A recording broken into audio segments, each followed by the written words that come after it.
Shalom Bapak Ibu Saudara yang dikasihi Tuhan, selamat pagi, senang bisa menyapa kita kembali di pagi hari ini. Bapak Ibu Saudara yang dikasihi Tuhan, suatu ketika ada seorang laki-laki yang sangat suka makan durian. Karena kesukaannya makan durian, akhirnya dia ingin menanamnya sendiri. Lalu dia pergi ke pasar untuk membeli bibit durian.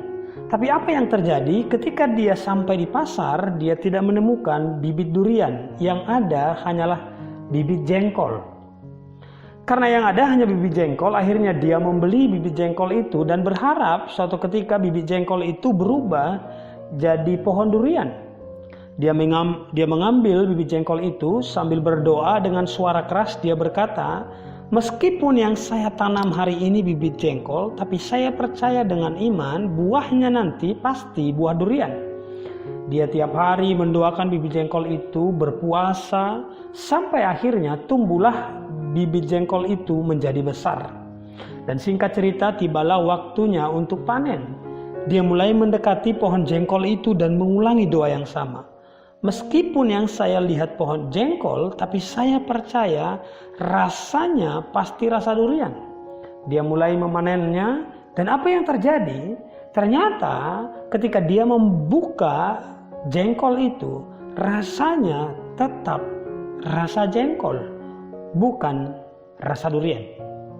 Dia marah sama Tuhan dan berkata, "Kenapa selama ini saya sudah berdoa, bahkan saya sudah berpuasa untuk jengkol ini berubah menjadi rasa durian, tapi jengkol yang saya tanam tidak berubah menjadi durian?" Akhirnya dia mulai meragukan kemampuan Tuhan karena apa yang dia harapkan tidak terjadi. Dia memutuskan untuk tidak mempercayai Tuhan selamanya. Bapak Ibu Saudara yang dikasihi Tuhan, cerita ini hanyalah sebuah cerita imajiner yang saya buat.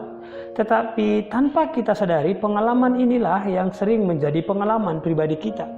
Kita semua menginginkan hal-hal yang baik terjadi dalam hidup kita, bahkan kita mendoakannya. Tapi anehnya kita tidak pernah memperhatikan dan memperbaiki apa yang kita tabur selama ini.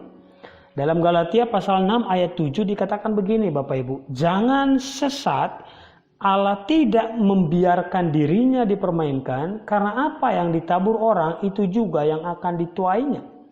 Pertanyaannya adalah, adakah di antara kita yang tidak percaya dengan hukum tabur tuai?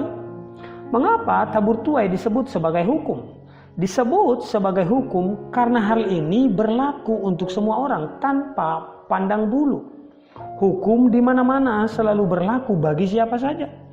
Kita boleh saja tidak percaya hukum tabur tuai, tapi ketidakpercayaan kita akan hukum tabur tuai tidak akan pernah membuat hukum itu tidak berlaku atas kita. Hukum tabur tuai itu seperti hukum gravitasi. Meskipun kita tidak percaya dengan hukum gravitasi, tetapi hukum itu tetap berlaku atas kita. Anda boleh saja bilang, "Saya tidak percaya hukum gravitasi," tapi cobalah lompat dari gedung yang tinggi, maka sebesar apapun iman kita, kita akan tetap jatuh ke bawah. Artinya hukum tabur tuai adalah sebuah hukum yang pasti tanpa pandang bulu. Nah, semua kita Bapak Ibu Saudara kasih Tuhan menginginkan sehat. Tetapi menginginkan sehat tidak membuat kita pasti sehat. Semua tergantung dari taburan kita. Bagaimana mungkin kita sehat tapi setiap hari kita makan tidak teratur dan istirahat tidak cukup, merokok dan lain sebagainya. Kita menginginkan sukses tapi setiap hari kita bermalas-malasan. Lalu kita berdoa, berharap Tuhan bisa menolong kita. Percayalah Bapak Ibu Saudara kasih Tuhan, ayat ini katakan jangan sesat. Tuhan tidak ingin dipermainkan. Kalau kita ingin sehat tapi hidup sembrono, itu namanya mempermainkan Tuhan. Kalau kita ingin sukses tapi kita tidak bekerja keras, itu namanya mempermainkan Tuhan. Percayalah Bapak Ibu Saudara kasih Tuhan, Tuhan tidak bisa dipermainkan. Apa yang kita tabur pasti kita tuai. Amin Bapak Ibu Saudara kasih Tuhan. Saya simpulkan ada 3 hal dari renungan ini. Yang pertama, kita menuai apa yang kita tabur, bukan apa yang kita mau. Meskipun yang Anda inginkan buah durian, selama yang Anda tabur buah jengkol, maka itulah yang akan kita tuai. Yang kedua, doa tidak akan pernah mengubah taburan-taburan kita. Doa hanya akan meneguhkan apa yang kita tabur. Yang ketiga, mengubah taburan kita hari ini sama dengan mengubah masa depan kita. Jadi Bapak Ibu Saudara kasih Tuhan, belum terlambat. Kita bisa mengubah masa depan kita dengan mulai memperbaiki taburan-taburan kita hari ini. Kalau kita ingin sehat, taburlah hal-hal yang baik.